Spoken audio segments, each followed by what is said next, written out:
Bumili ako ng ganito. I-install natin bukas sa hagdan. Sensor.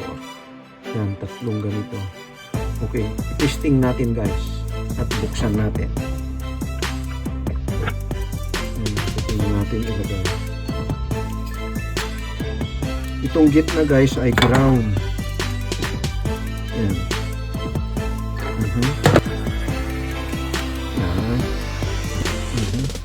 Lagyan natin ng load guys. Tandaan nyo itong yellow, green ay ground. Dahil dito kasi ay tatlo ang dito, pangalan natin ito. Tatlo ang wire dito, hindi kagaya sa Pilipinas. Dalawa. Line yung isa, neutral yung isa sa Pilipinas. Dito ay 1 pin, ground. Okay, kaya ang gawin natin dito, itong blue, lagay natin dito. Yan, bukas sa ating client. Okay. Ngayon, dahil dito, 1 pin, itong ground na ito, equal natin ang 1 pin.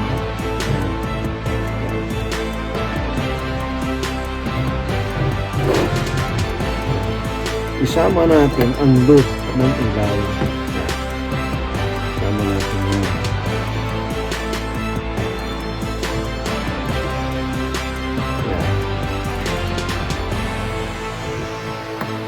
Yan natin yung tip guys.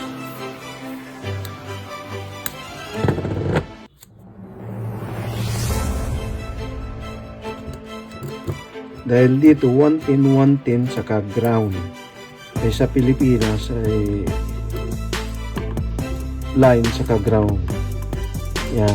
Sinama natin yung load na ilaw doon sa ground.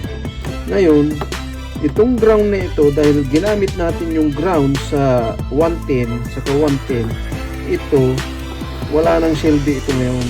Putulin na natin ito. Wala na yan. At saka yung load ng ilaw dito. Yan.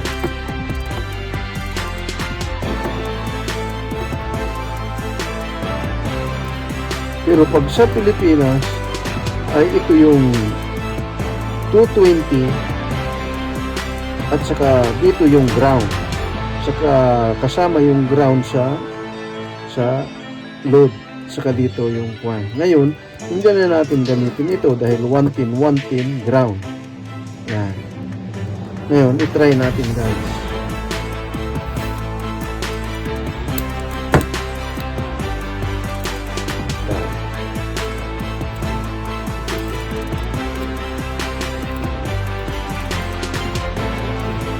Yan.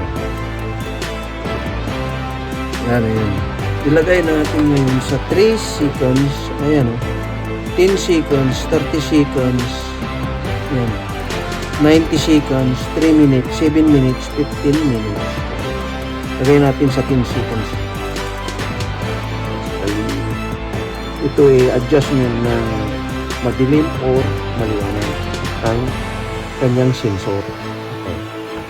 Try natin. Saksak natin guys. Yan. 110 ground, 110. Pero hindi ko na ginamit to. Okay.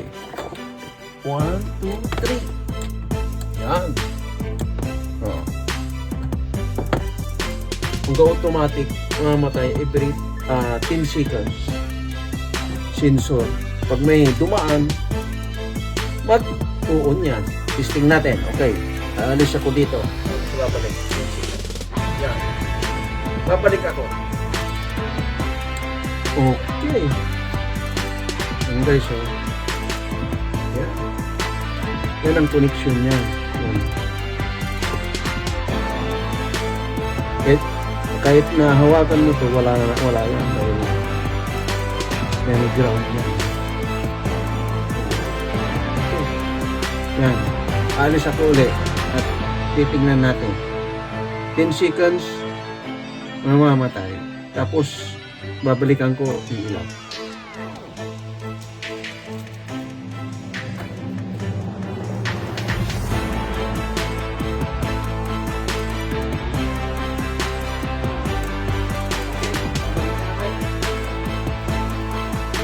Wow! Very nice. Okay guys, yan ang connection niya. Thank you for watching.